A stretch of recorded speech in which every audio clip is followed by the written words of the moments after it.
It was actually, I was actually getting a hold of it, but you'd watch the car, and the front is doing this, the back is doing this, it's flopping all over the place, and the guy that was making the commentary over the other, that thing really needs a set of shocks, and no truer words were ever spoken. Yeah. And so probably some brakes. There's really the emphasis on that whole thing. Even if the thing is undersprung, a shock can make a huge difference. I mean, tires obviously number one, but right there on the number list is number two is a set of shocks. Yeah. Hey, welcome to Car Guy Confessions, brought to you by ARP. I'm Jeff Smith. This is my car buddy Cam Benty and car builder Steve Strope, and we're going to tell you some stories. Welcome to another episode of Car Guy Confessions with Jeff Smith. We're at a new undisclosed location. Actually, it's not undisclosed. We're at the Grand National Roadster Show. Cam Benty, and we have a guest here, Gary Nelson from Alden Shocks. We're going to get into that in a second, but we thought we'd tell you a little bit about where we are. So we thought we'd come out here to the Grand National Roadster Show, and our friends from the Roadster Show were kind enough to give us a little cubby hole to shoot from, and we're just going to bring a bunch of friends in. So it's going to be a lot of fun. So if you hear some exterior things, we really don't have any control over that. Here's some nitro light up on somebody's car, all that stuff. Or the band. I'm hearing maybe a band. Right. So are you playing? Yeah. Are you playing? Yeah. Not playing today? Not playing today. Okay. No, not playing but, today. But the beauty of that's a good thing. That's a good thing. You can beat on the table. So anyway, but the beauty of coming to the Grand National Roadster Show is all the guys are here, and we're going to be catching all these guys, and we save airfare. Yeah, to do that. And your airfare. And I'm airfare because I guess we can talk about this now. Yeah, it's I think we brought it up once, but sure. I no longer live in Southern California after 40 some odd years of enjoying the spectacular weather. My granddaughter is 7 years old, and I thought I need to be with her, so I've shipped lock, stock, and wrist pin back to Iowa. So much nicer here than it is back there right now. I think it's in the teens or so, but we had a spate of -5, -7 with about 20 mile an hour wind.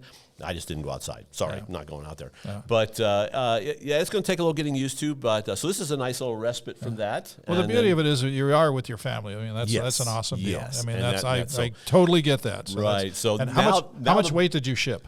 Did you ever get a total? Yes, we actually kept track of it because we were limited by weight, not by volume, but by weight. So we did keep track of it. You don't count the cars, the 8 cars I shipped or drove back, and don't count the engine hoist, or the car hoist rather, and you don't count the house stuff. It was 26,000 pounds, which is light. And literally my Lenny Emanuelson, Jim Webb, a couple other friends really helped with this stuff. But my son was he's the brute squad, man. And so he and his girlfriend came out in July and helped me move in the middle of the hottest part of the summer, of course. And so we moved that stuff, and I don't want to do that again. That was just awful. That was just terrible. So unloading was really easy. Loading was really painful. So hey, I'd like to know how the show's going to go. Can you ask the Magic 8 Ball as to yes, we have a new edition. So it's been right. probably 50, 60 years since I've played with this. So okay, can you read it? You got to hold it completely flat. Hold flat. Okay, see, that's how little I know about it. It says, don't count on it. So that'll set the tone for it right there. Yeah. Right. So let's just get right into it. So Gary's our guest today, and let's talk a little bit about shock, shall we? All right, sounds good. Yeah. It's a pleasure to be here. Yeah, this is a lot of fun. Gary works for Aldan American. Alden American. I've been involved with Aldan American for about 5 or 6 years now. It's been through a couple of owners since 1981, and Garrett purchased the company from the previous owner about 7 years ago now, 6 or 7 years ago. And we've collectively, between the people involved with it, have resurrected it and brought it back to the forefront. Right. We still manufacture right here in Southern California. We moved to a new location in last April. That's in Long Beach? Long Beach? Right next to Long Beach. Very nice. And it's a huge facility, and we're building the shocks in-house. It's still an American-made product. That's right. That's excellent. I met Gary through our friend Jim Losey, who's going through a very tough time right now. Yes. I met your dad. So that goes back to HO Racing, doesn't it? I actually remember meeting you with Jim Losey when you brought the Z28 Camaro down to Glen Hill Chevrolet. So as a sidebar, just real quickly, Jim Losey, this is a crazy story that I guess we should tell at some point. Yeah. I'll shorten it way up here. Right. But my wife at the time, we moved to California 79, went to work for Carcraft Magazine. She needed a car. And she wanted a Mustang. I just wasn't interested in a Mustang. So I showed her. He's a I showed her GM guy, three or tried four and really true. crappy Mustangs, and I said, "Hey, I found this Camaro, and guess what? It's right around the corner." Yeah. So I showed her this car. We bought the car, and then over a period of time, started to realize that this was a weird little car. It had a quadrajet with a cast iron intake and a power glide, but it had chrome valve covers, and it was a 302 motor because the numbers came up 302. It's like, well, the only way a 302 was ever done in '67 was a Z28. Right. So over a long period of time, I finally ran into Jim Losey, and he was working at Glen Hill Chevrolet down by the beach, and we drove it down there one night, and we took it apart until finally, basically we saw the car had been repainted, so the stripes were gone, and in '67 there's no emblems. Correct. And we raised the deck lid up, and there you could see the stripes laid over, and then later, one of the other Camaro, a U.S. Camaro Club or somebody decoded it, for the cowl tag to kind of reaffirm it. But Jim was the one who said, "Oh my God, this is a Z28." 67 Z28. 602 made. Yep. So very, very, very I've rare. had this very car valuable. up until literally about 6 months ago. Yeah. And then shipped it back to Iowa, and then a good friend, John Villegas, said, "Hey, you still got that Z28? And it's like, well, yeah, but I moved it back to Iowa. And he goes, "I want to buy it." So it's like, okay. So you moved it to Iowa and brought it back. And then turned around and shipped it right There back you here. go. So John is in the process of working, which was the whole point. My deal was, I'm trying to finish my high school car, and I figure I'm 67 years old. I'm as old as a dinosaur, and it's like I got one good build left in me. And so let me finish that car, and the Z28 needs to go to a good home, someone who really cares about Camaros, and John is that guy. So yeah, but Losey was the man. Right. Losey was the man. And Jim's been going through a bunch of stuff lately. His house burned down on January 2nd of 2022. In Texas, right? In Texas. He's in San Antonio. I have visited him there. Yeah, every year I've seen him. I go back and visit him a couple of times. Do you? Yeah. Talk to him on the phone all the time. Just a super guy. He was actually a tech guy at Carcraft for a while. And he was, I brought him on. I brought him hired him at PHR. Yeah. We didn't get along all that well initially. He didn't like me because I sold a 69 Z28 with a cross ram on it, and I jacked the prices up. It was $9,000. Yep. So that was back in that era. But the bottom line is that I brought Jim on after Tom Center left because he was I needed a tech guy. So it was Van Toom, myself, Pete Pasteur, and then Losey came on. And so it was a good group. I mean, we had a really good group. Doug Marion. There you go. Yeah. So Jim, and then Jim had another mishap. He broke his ankle, and he's going through that. And that's going to be a long rehab. So, Jim, we're thinking of you. We love you, buddy. And especially Just now, get better because he's still kicking. Yes. Because we'll do this later, but we've lost a couple of friends here in the last few weeks. Marlon Davis, and then just this week was Ed Taylor to COVID. Right. And it's heartbreaking. It really is. But let's not do that right now. Let's not go negative. Let's go positive. We'll stay positive. So Positive camber. Segue into suspension discussions. There we go. Very good. I just Very like that. good. Very good. There we go. Anyway, but Gary's been working with them, and he's got a lot of history. He has a tremendous history. I spent 10 years working for Dick Guldstrand back in the 80s. Yeah. Had a lot of fun there, learned a lot of stuff. Kind of, when I say things change, and I kind of went off and ultimately ended up at Edelbrock for 10 years and started the suspension division. Right. That was like a whole new endeavor for Vic Edelbrock. Yeah. It was really it was an interesting. Back to our Jim Losey friend. Yes. I got a phone call from Jim Losey, and he says Vic Edelbrock wants to talk to you, and he had heard through the grapevine that I was into doing suspension stuff, and he said that was the direction he wanted to go, and he wanted to start a suspension division. So it was kind of interesting walking into Vic's, his office with absolutely no idea what he wanted, other than he wanted to talk to me.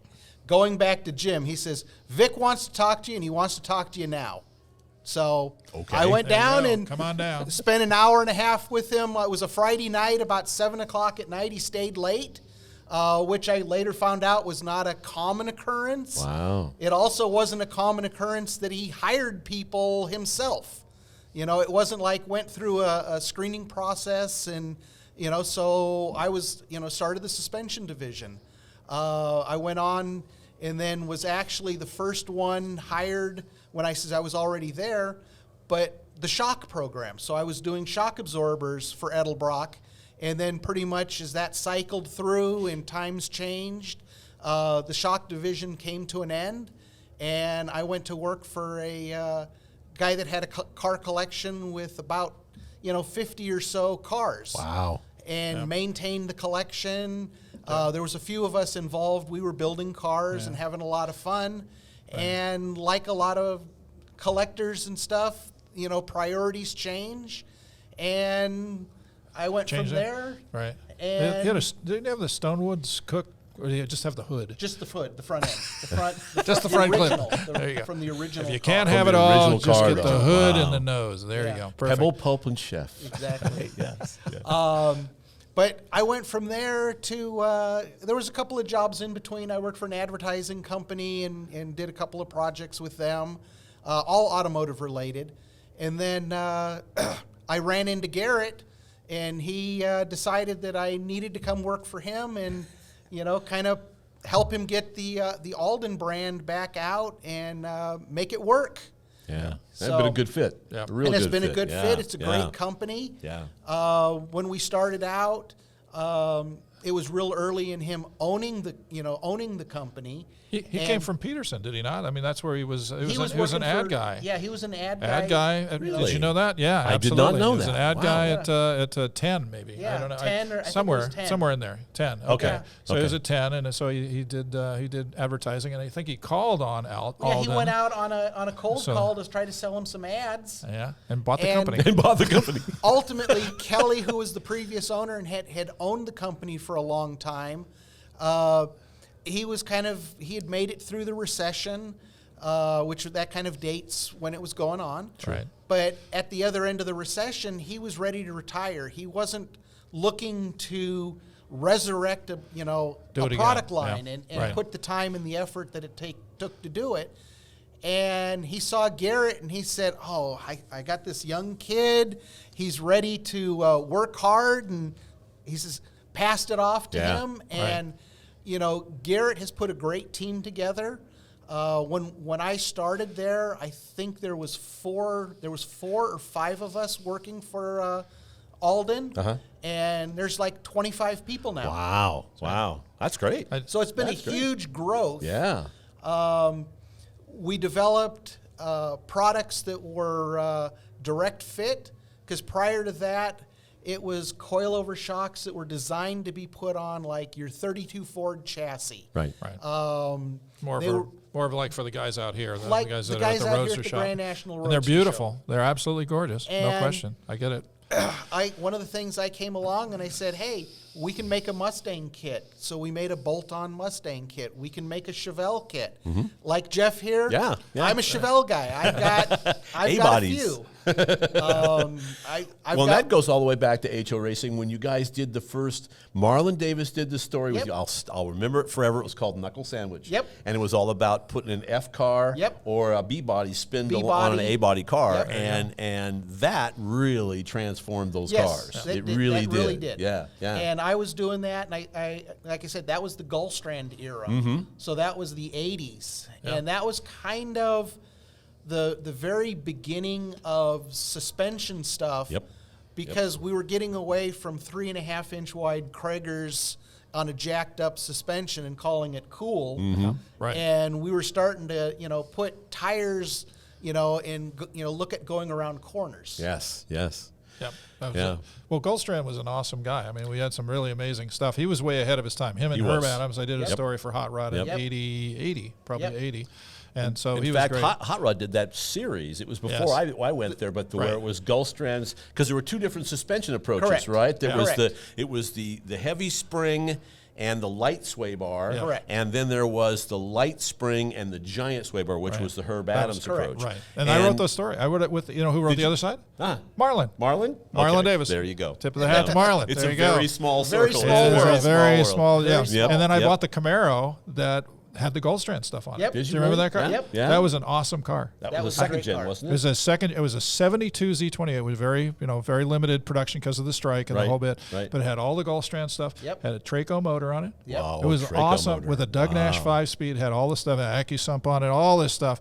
And then I bought it, and 3 days later I put it off a Canyon. That was that's our right. Canyon story. That's So there you the go. Canyon story. But that was an awesome. So to that put that in car. perspective, And when he Losey- says Traco motor, that's Travis and Kuhn, and they did a lot. They were building built on the engines for Trans Am Trans motor. Am for Penske. So Yes. that kind of puts you in perspective And it because was they were at one sweet as- time they were next door. Yes. To Guldstrand. Well, they were when I saw them. Yeah, And yeah, down were there. next door. I Yeah. remember we went to Willow to do that story.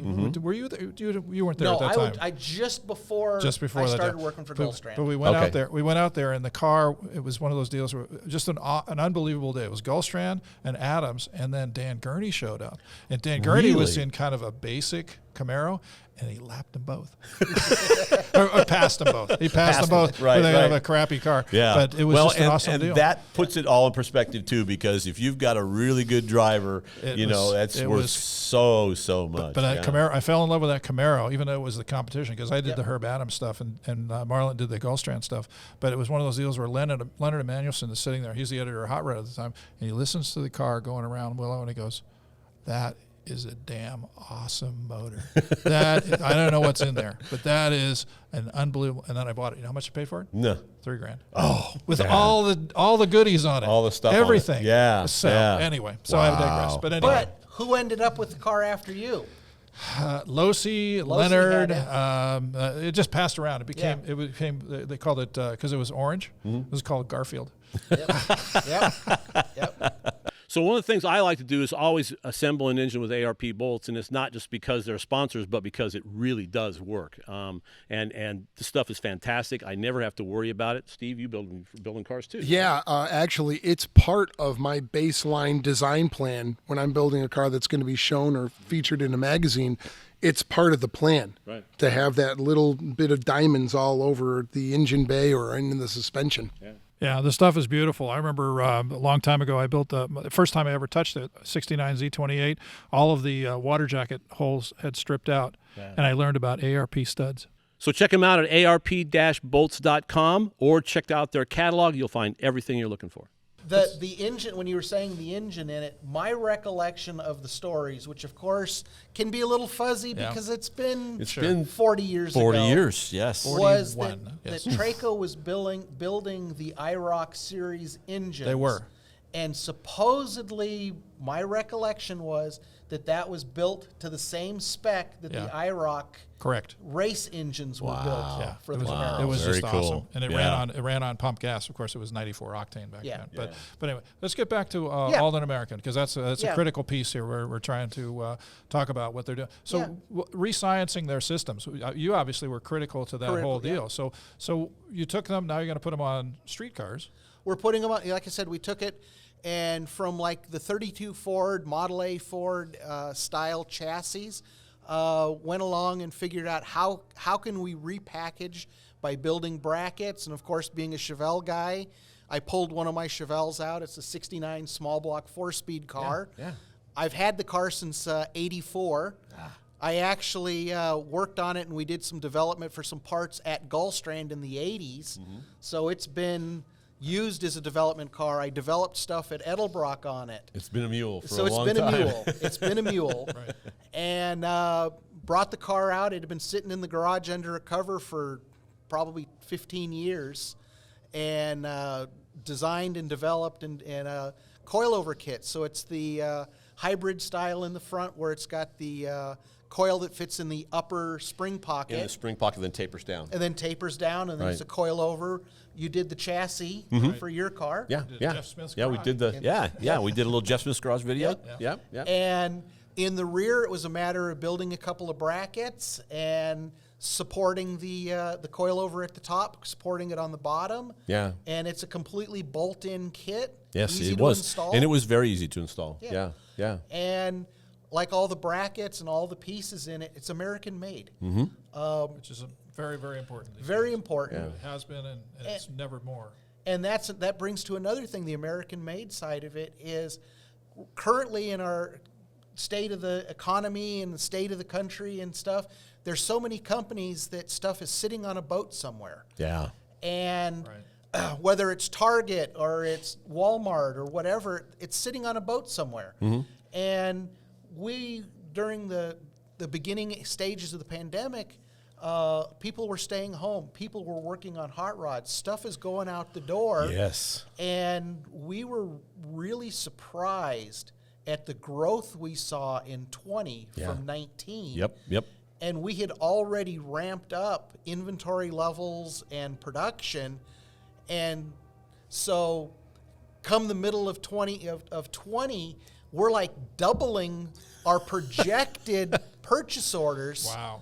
Wow. Springs. I mean, right now in the warehouse, we've got huge amount of coil springs because they were so hard to come by. Okay. Right. We just kept saying buy, and they're saying we can't ship. Yeah, well, we're putting POs in. We're going to put POs in for June. Yeah. We're going to put them in for July. To get in line. To get in line. Yep. Well, And so all those folks out there that are dying to get their whatever manufacturer springs, they've got product. Yeah. Good. Call Yeah. them up. Call them up. This Which stuff is a really unique good. situation Which is a because unique- is yeah. not It is. necessarily the case across No. the board because I got a lot of friends that are just tearing their hair out. I can't get buy any. crankshaft. I can't Right. get Or a this. I piece can't or get a connecting part. rods. You know, Right. it's tough. Yep. Yeah. And so that's like our machine parts. We don't actually machine the parts in-house because we looked at in doing the cost analysis and the amount of equipment it would take to do all the different pieces. We continued with how it was done prior, where it's assembled in-house, but we go to machine shops that specialize in making parts. It's for you. It's for me. I'm sorry. Sorry. That specialize in doing lathe work, specialize in doing mill work, and bring the stuff into our house and do the assembly. So it's, we do it that way because Right. it makes sense. Right. We can't justify having 3 CNC mills that only run 3 hours a day. Right. Especially as expensive those things are. Right, yeah. right. Yeah. Right. Yeah. And Oh, that's great. Yeah. So by doing that, keeping everything local, we can drive over and pick parts up if we run into a situation of needing stuff. Yeah. Which was one of the things that we were really, one of our machine shops is only a couple of miles, and in 20 we were there probably 3 times a week picking stuff up just to keep up with the demand. Yeah. And Well, that's good. right now, when I say believe it or not, it is kind of crazy, but most of our products go out the door in 24 to 48 hours. Wow. Awesome. Yeah. How many people can say that? No, Yeah. nobody right now. Yeah. I would really say, I shouldn't say nobody. And then but from the seriously. shock standpoint, you're doing both single adjustable and double We're adjustable, doing right? single adjustable and double adjustable. We just came out. It was released at SEMA, and it's a new product for us. We're starting, we're starting to fill orders. Is a double adjustable stem style for the front of like the Chevelles. Okay. Nice. That's a brand new product. So what we did is the basic technology we were doing for the upper loop, lower loop style shock. We used the same piston and the same adjustment style. We just changed it and put a stem on the top and designed a clicker and so on to make it work. It's Nice. a little more convenient that It's way. a little more Very convenient. much. Yeah. Yes. So Right. so let's just kind of define what we're talking about here. So single adjustable would be just one adjustment that would combine compression Compression. And and rebound. rebound. Right. And then a double adjustable that separates them, Separates which is them. actually if you're going to go autocross racing or Correct. track racing, stuff like that, that's really advantageous because Correct. a lot of times you'll find you need to go in opposite directions, and with a single adjustable, that's just not possible. Correct. Well, Yeah. like the one is shampoo and conditioner, and the other one is shampoo, and then the conditioner's in a different bottle. Exactly. So there you go.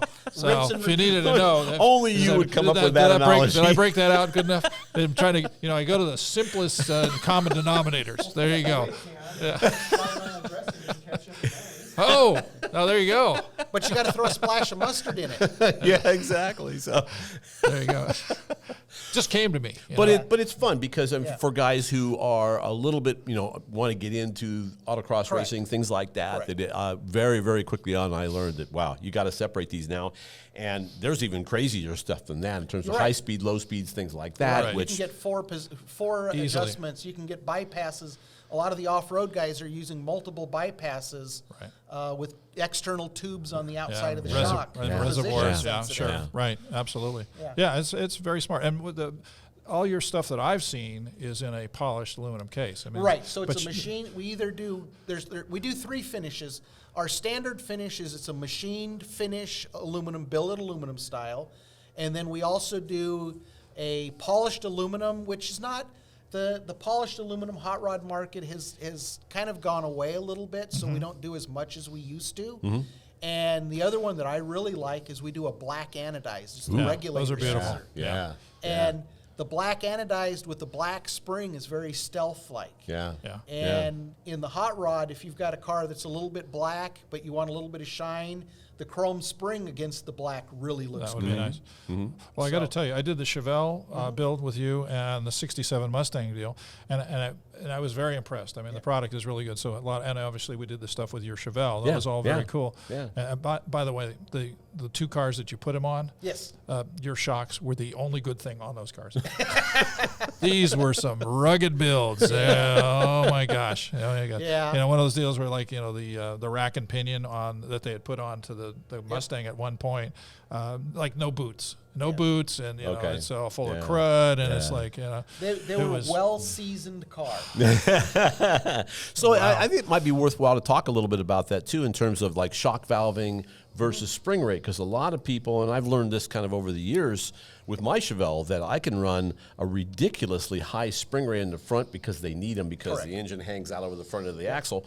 And people tend to think that really excessive high spring rates make the thing ride like a dump truck. Right. But the reality is it's more shock valving, correct? There's shock valving, but there's always, between your spring rate and your shock valving, there's always a little bit of a trade-off. If you've got the car, real low, you can't have a soft spring and keep it off of the bump stops. Right. So you do have to have spring rate. And going back to like when we were talking about the Herb Adams versus the Guldstrand theories, Guldstrand was always high spring rate and moderate sway bars. Herb Adams was soft springs, high large, Really huge sway bars. sway bars. And as we found back then, they both worked. But as time has gone on, because I work for Dick Guldstrand, and my theory comes from his teachings, is I understand why you need spring rate to control the car, because spring is what controls the car, holds it up, and can make or break how the car feels, but you have to have shock dampening to control the spring. Essentially the rate of both Correct. its compression and extension. Correct. People don't get that. That's one of the things. That's And one of that's the really- hardest concepts to get. Right. Yeah, because that really is the key to the whole thing in terms Right. of tuning. It's not so much that you're stiffening it with the shock, you're just slowing or either increasing the rate of compression or decreasing the rate of compression Right. in the terms of going into the corner, for example. You know, and it goes back to, like you talk to the Europeans, and it's a damper. Yeah. Whereas we call it a shock absorber. Right. And truly, it is a damper. You're dampening the spring. Right. You're using hydraulic force to dampen the spring. Yeah, I guess as an object to the thing, it's too bad I don't have any video of this thing, but a friend of mine has a 65 Corvette that was originally I think it was the original small block car. He put a rat motor in this thing. And this was several years ago. We went out to Fontana I know what to an happened. autocross. And he said, "Do you want to drive the car?" And I go, "Yeah, this will be fun, right?" And I thought it was a power steering car. And it wasn't. So it was manual steering, manual drum brake, big block with 200-year-old tires, 15s. It had flared the fender walls. It was a hot rod. Yeah. And Did you say it I had drove that thing. Had drums on it? Had drums on it? It had drums on it. Drum brakes. It's 65? 60. This is a 64. 64. Okay, so And drum brakes. Oh my God. And I've never been more behind a car ever in my life. Where it's like, my first lap, I thought, okay, I know it's going to push, or I know it's going to understeer. Turn the corner, and then essentially I did anything, and boom, it oversteered. Right. So it'd go from hideous understeer to snap oversteer. And it was a lot of fun to drive. And towards the end, I was actually getting a hold of it. But you'd watch the car, and the front is doing this, the back is doing this. It's flopping all over the place. And the guy that was making the commentary over the end, that thing really needs a set of shocks. and no truer words were ever spoken. Yeah. And so probably some there's brakes. really the emphasis on that whole thing. Even if the thing is undersprung, a shock can make a huge difference. I mean, tires obviously number one, but right there on the number list is number two is a set of shocks. Yeah. Yep. Any other new products we should be aware of? Anything coming No, up? that's pretty much our latest new product. You know, we're doing new applications. We've kind of gone out a little bit into some of the truck market. Right now we've got a truck in the shop. 2014, which is it's a long coilover shock from the factory. Yeah. So we're going to build our coilover shock for that chassis, and that'll kind of round off. So we do the C10s all the way up to the current style coilover shock. Yeah. But we're not looking at the off-road market or the pre-runner market. We're looking at the streetcar lowered hot rod market on the pickup trucks. Our production guys are the C10 gurus. Yes, you know, they were at the cutting edge of what was going on. I had a 93 that John McGann now owns, but it was a project for and I remember we did because my buddy Tim Moore had the other ones. We had two 93 GMCs that we had bought from Caltrans, and so we had two sets of suspensions. You know, I said, which one do you want? He goes, "You're gonna give me first choice?" I go, "Yeah." He said he took the lowered spin or the drop spindle, so I took the short spring, which was a mistake because they both lowered them the same way. But I have about 3/4 of an inch for suspension travel. And poor John, when he first bought the truck, I actually loaned it to him, and he was driving it home on the 405. And there are some sections on the 405 that are literally ski ramps. And I had learned this in my truck: stay away from the fast lane right down by the 10, because in the fast lane, this thing will launch this thing in the air. Well, I loaned him the truck, and he called me. He says, "Oh my God, I almost crashed your truck." I said, "What happened?" He goes, he says, "I'm going down the 405. No. You weren't in like the fast lane at the section right around the 10. He goes, "Yeah, I was." He says, "I caught air." Yeah, no doubt. And it came down, and of course, it slammed, the suspension. And oh, John, I'm really sorry. I should have told you about that. So, So there's the other side of it where you need the suspension travel. Yeah, it looks good lowered, but boy, without that suspension, and I have literally, it's like 3/4 of an inch now because the springs have sagged and everything else. So it's pretty funny. But he was driving it. He came out and did an article with us a couple months ago. Oh, good. Oh, nice. And he was driving it. Yeah, he's done a lot with it. I maintained it. Let's put it that way. But I drove the wheels off it, and I think it's very close to. 400,000 miles. Because when I bought it in 2003, it was 10 years old, and it had 204 on it. And so he's put close to he and I together have put probably close to 200,000 miles. Did we on say it. that John is the editor of Hot Rod? Yes, the editor of Hot Rod magazine, just to kind of close that loop there. Yeah. So and now my buddy Tim had that car. Well, he passed away. I got that truck, so and it's now back in Iowa, and it's not happy. It's not happy at all. Iowa winters just has to sit outside, and it's like, what are you doing to me? It's 15 below zero out here. It starts and runs, but it's still not very happy. So. Yeah. I guess you're going to have to build a bigger garage. That's it. I'm going to have to build a bigger garage. You got to put your lift in there somewhere, right? Yes, that's I the have next to do thing. that. That's going to. Yeah, so there's lots of big plans. I haven't quite figured out how we're going to pay for it all, but that's okay. We'll make it work. We'll make it work. Yeah. Well, Gary, this has been really fun. It has been a pleasure. Are we missing anything? Is there anything you want to talk about? No, I think we've pretty much covered it all. That's it. We've covered it all. I'm going to go meet your son. I didn't know you had a son. I got a son. He's in the booth, right? I refer to him as my stunt double. There you go.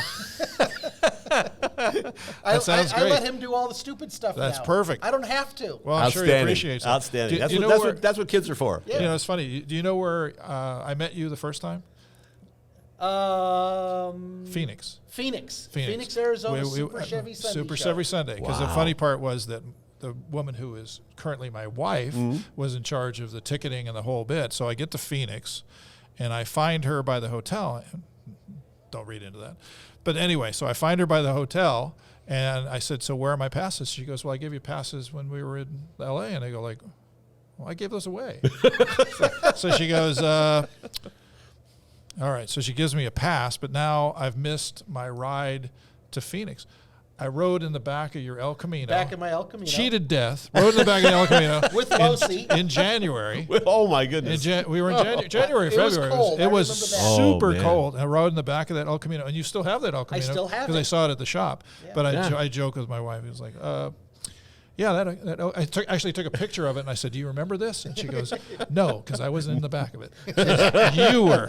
So there you go. So, but Yeah, I've owned that. That's my 69 SS396 El Camino. Yeah. I've always said, as you know, my dad was really a pretty cool dude. yeah, He absolutely. thought that a great first car for a 16-year-old kid was an SS396 El Camino with a 4-speed. Very cool. With a 4-speed. With a wow. 4-speed. He thought that was a good car to learn in. He clearly had no trust issues. So there you go. There you Yeah, go. exactly. Anyway, but that's Exactly. I great. still own it today. Yeah, it looks great too. Outstanding. It looks great Outstanding. too. Yeah. Well, Gary, it's been great. Yeah. It's been great. Yeah, so here we are again. We're at the Grand National Roadster Show. We have to thank the guys from the show to help us put this whole thing together. Right. And Shout out to Kevin Doyle. and Kevin Doyle, especially Absolutely. and also to our sponsorship, arp-bolts.com, Yep. and the great guys there behind us that have sponsor us and really do a fantastic job. Yeah. And so we actually just got here, did this interview. Yeah. We haven't had a chance to walk the floor yet a little bit. I want to see the cars. Absolutely. You know, we Just the saw the Magic car, 8-Ball. Troy Ladd's car, right outside our little area here, and it's like, wow. You know, and Strope already said, like, that's nothing. Look at this other stuff. You know, not that it's not nothing. It's spectacular. So we're going to go tour the show here a little bit. Should and we do the then Magic 8-Ball again, see if it Should did we- any better? Anything get better? You're really tempting I'm fate tempted. here. I You realize am, what I this am. Try goes. to- All right, here we go. What does it say? It's, Hold it level. Maybe, can you read that? heck no. It says, buy a Camaro. Buy a Camaro.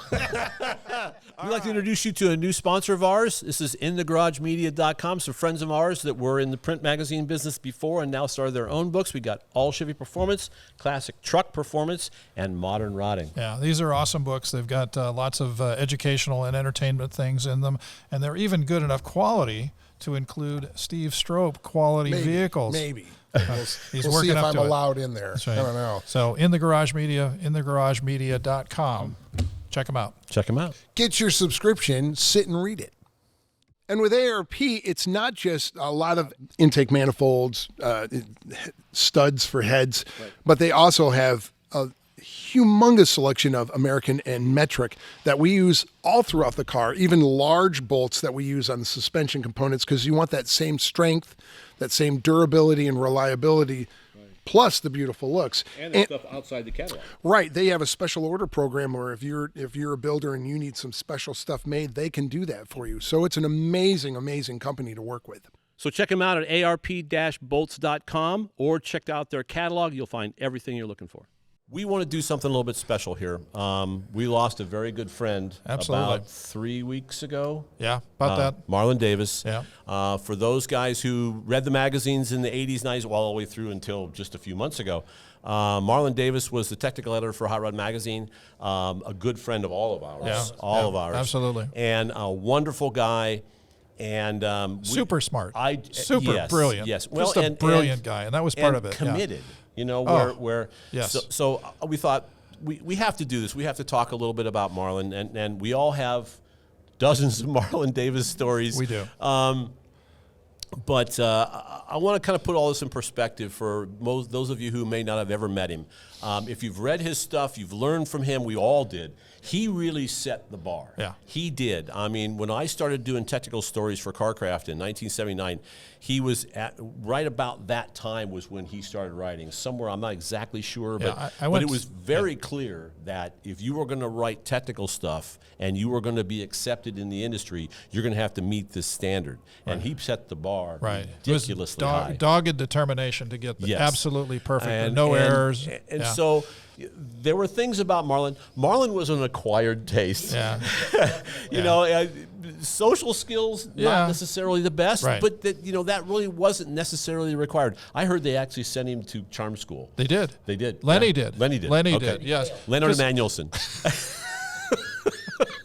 Yes, Well, I he think did. it's not so much that he failed. I don't think it took. Yeah. It just, It was- he just it- didn't. He just didn't. He invested in him. The deal was that he knew that Marlin was this awesome guy. So we should talk about how it all started. So Marlin went to Cal State Northridge, and I forget what his degree was in, but anyway, he was neighbors with was it Dick Day? Dick Day, yes, up in the Hollywood Hills, yeah. and Dick Day was a grand poobah at Peterson. He was like way up there, executive vice president, something like that, right? And in charge of basically all the magazines. Whenever later, when I was there, if you got in trouble, you got in trouble through Dick Day, right? You know, and so he was a taskmaster. Right. But anyway, he liked Marlin, and so there was no interview process. They just said, go to work for Hot Rod. And he started as a gopher. Basically, go do this, run these cars around, fill these up with gas, do whatever we got to do. 76, something like 77. that? 77. Okay, very good. So it was about 2 years before I started. So, and then he just evolved from there. And then I think they took a chance on him to write a couple of stories, and he just put 110% into it. And really, that stuff was just pretty much his entire life. Those tech guides where you see all the part numbers and everything that you would obviously know from Losey. And sure. He would do. It would be perfect. He had if you walked in there in like 1985, he had all of last year's GM part number books, because the guys his buddies at the Chevy dealerships, when they got their new parts books, they would give him his old ones. Yeah. So he had these reams and reams and reams of books. So, I mean, we could tell hundreds of Marlan Davis stories. I actually, when I became editor of Hot Rod, we did a thing with Route 66 where we bought actually Lenny's old 62 Corvette, Leonard Manuelson, who had been the previous editor of Hot Rod. We bought his 62 Corvette. Mike Johnson put it back together for us, and then I drove it out to Chicago, and then I put together a staff deal where like 2 guys would drive the car for a short period of time, park it, 2 more guys would fly out. Well, AmeriCruise, same idea. It was kind of like AmeriCruise. Because then we ended up doing that. Yes, this was right after AmeriCruise. Well, you started that. Right. That's at credit to you. CarCraft. Yeah. So anyway, I wanted to get the whole staff involved. Well, nobody really wanted to go with Marlin. So I said, look, I'll go. So we did the last leg of the Marlin on Route 66. And there was one time where I had to say, Marlin, can you just can you be quiet for a while? Because we're in a 62 Corvette. I mean, we're almost rubbing shoulders, for 3 or 4 days. But it was a lot of fun, and the guy had the biggest heart in the world. He did. Absolutely the biggest heart in the world. He did. And well, prior to that ride, I was at Hot Rod, and in 1980 they had the Super Nationals, which were in Ohio, in Columbus, Ohio, and they were giving away a truck. There was a raffle deal for an F-150 that was built in Indiana, but they shipped it to L.A. and it had to go to Ohio. So Lee Kelly says to me, he says, you and Marlin need to drive that back to Columbus. Oh, so you went from L.A. to Columbus with Marlin. Right. And 4 days, he was the CB king. Yes. He absolutely and that insisted. was back when that was huge. Yes. It was big for him and annoying for me. But the capper, you want to know the capper to that is he walked onto the airplane with a 6-foot whip antenna. Back when you could do that. When you could do that, right? Yes. But the bottom line was we had to drive it back without the speedometer unhooked. We had to unhook the speedometer in order to go back with no miles. Right. So anyway, Marlin figures out he hooks a tack up to the distributor, so we got to figure the RPM and the whole bit. So and he unplugs the cable, and so we're driving back, and we run out of gas outside of Kingman, Arizona, because the Ford gas tank goes like the first half 150 miles. Yeah, it doesn't even move. Yeah. The last 70 miles. Yeah. So anyway, so we ran out of gas on the off ramp. I had insisted on getting gas. Marlin goes, no, we're good. But anyway, so we had to do that. But the next day I get in the truck and I start to drive, and I'm thinking, it's pretty sluggish. I wonder what's going on. So Marlin, I'm thinking about my Camaro with the the Muncie transmission with the little small hole, right? Mm-hmm. And if you ever pull the cable out, you just put a little piece of duct tape around it for an interim deal. So I said, how big is that hole? Is it like this? He goes, oh no, it's a great big hole like this. I said, did you put a cover on it? He goes, oh no. So it took 4 quart. I don't know. It took a lot of transmission fluid and some very careful taping on it, but we ended up going back. And the deal with Marlin on the CB deal was, who's ever driving gets the radio choice. So he'd be CB all the time when he's driving, And with me, it's, I play the radio, regular maybe radio, nothing, but then of course you have to listen to Marlin. But anyway, so we go back, and the capper to the deal is we put it all back together, and we're taking the license plate off to give the truck away to the winner, and it is completely covered with transmission fluid and bugs. It's like the whole underside of the truck is lubricated. Wet, right? There's, It's never going to rust. Yeah, exactly. Ohio salted roads, not. But anyway, so yeah. And the other funny deal with Marlin is people would have fun with him. They would tease him, and it would be okay. So we go to in the early years. They were merciless, absolutely merciless. And Gray. I never bought into that. I thought that was always fun. But it was rough. But we you went know to what happened as a result of that? What they did was they realized that he wasn't a whiner and he could take it. Yes. And he put up with it, Right. and he earned their respect as a result of that. So that's really cool. went But to at the same time, it was a rough pie. It was. Joe Tetherow would always tease him, and it was always funny because we went to some nice swanky Toyota dinner. Joe Tetherow was head of Chrysler, and then Chrysler PR, actually and then Toyota, Chrysler, then Toyota. Okay. So he ended up at Toyota. So we're at this nice dinner, and they serve vichyssoise, which is cold soup. Cold soup. So Marlin gets up to go to the bathroom, and so Joe goes, "Let's all pretend like it's really hot." So Marlin comes back, and we're going, we're blowing on it. So be careful, the soup's like really hot. And then Marlin goes, "Mine's cold." Mine's cold. Just the roar, it was good fun. It was good fun, and then he realized right away that he'd been had. Exactly. So it was good.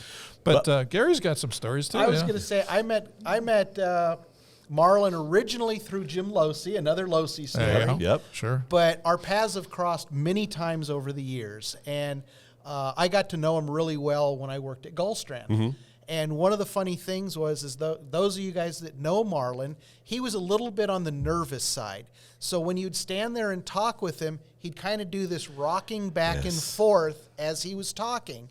Well, I caught on to that, real early with my friendship with him. And so what I would do is I would sit there and I would keep rocking with him and see if I could get him to spin a full 360-degree circle while we're having a conversation. And of course, he's not picking up on this He's at all. not picking up on it, of course but what not, was 'cause funny... he's focused on what he's doing, right? But what was funny is one time it was Dick Guldstrand, myself, and Marlin, and we're walking in a circle. And about an hour afterwards, Guldstrand comes up to me and he says, "What were you doing?" And I explained it, and he laughed because he thought it was funny. That was funny. But the other Marlin story that also comes up with the Guldstrand era, which also comes up with the early of him first starting at Hot Rod, is that, as I remember the story, is that Emanuelson was calling ahead and he was sending Marlin out to meet some of the people in the industry. This is like his first few months of being involved with Hot Rod Magazine. Introduce him to all the manufacturers Introduce him to the and companies. people and manufacturers and stuff. Sure. But he was calling ahead and say, when you introduce yourself, say, "Hi, Melvin, nice to meet you." Okay? So by the time he had got to Guldstrand, he was like, "I can't believe it. Everybody's calling me Melvin. My name is Marlin." He's just having kind of like he had just completely lost it with Guldstrand. So although every time he showed up to Guldstrand, it became a running joke between him and Dick. It was, "Hi, Melvin, how you doing?" Because he realized by that time that it was he had been had. They had been playing games with him and going back to... But it was clean fun. Yes, yes. it was. And Marlin was the kind of guy that just would, trust you and trust everybody.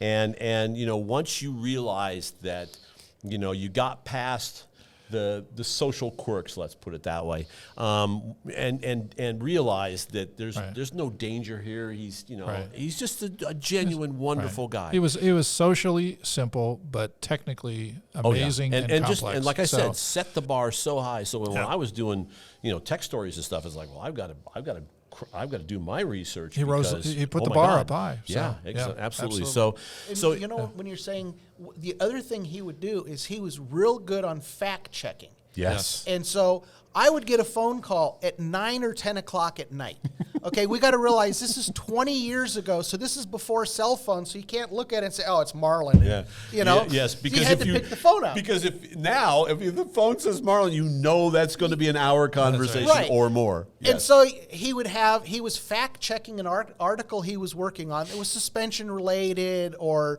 something that I knew about. Mm-hmm. But he would call up in the middle of the night, and then you'd go, okay, Marlin, it's 1 o'clock in the morning. I need to go to bed. Yeah. Oh, okay. Well, I got one more question. Yeah. That's him. One more question. Yeah. Okay, one more quick question. Yeah, one more quick question. Sorry. One more, yeah. Well, And what do then- you think of? Yeah, and then I can remember one time we were at Duttweiler's, and another good friend of mine, Ed Taylor, was there with us, and Kenny's there, and Marlin calls, and Kenny's on the line, and Marlin needs a photograph of this block that he knows that Kenny has, and he's talking to Marlin for a couple of minutes, and he finally just goes, here. He hands the phone to me. It's Marlin. Can you deal with this for me, please?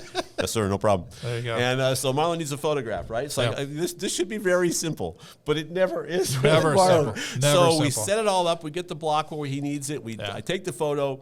I fire it off to him. About 20 minutes later, I get this phone call. It's like, okay, now I need you to move it like 10 degrees this way and shoot it again.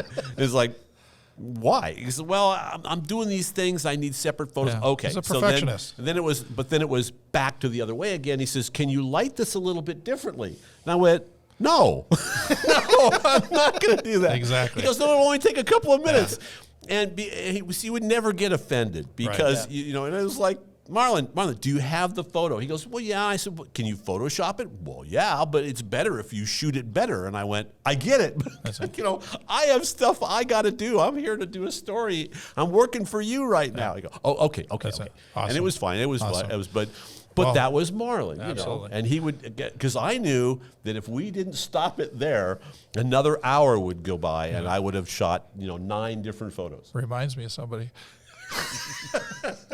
Yes. Anyway. Actually, I have had friends who said, and I've told them, I said, if I ever start doing this, right?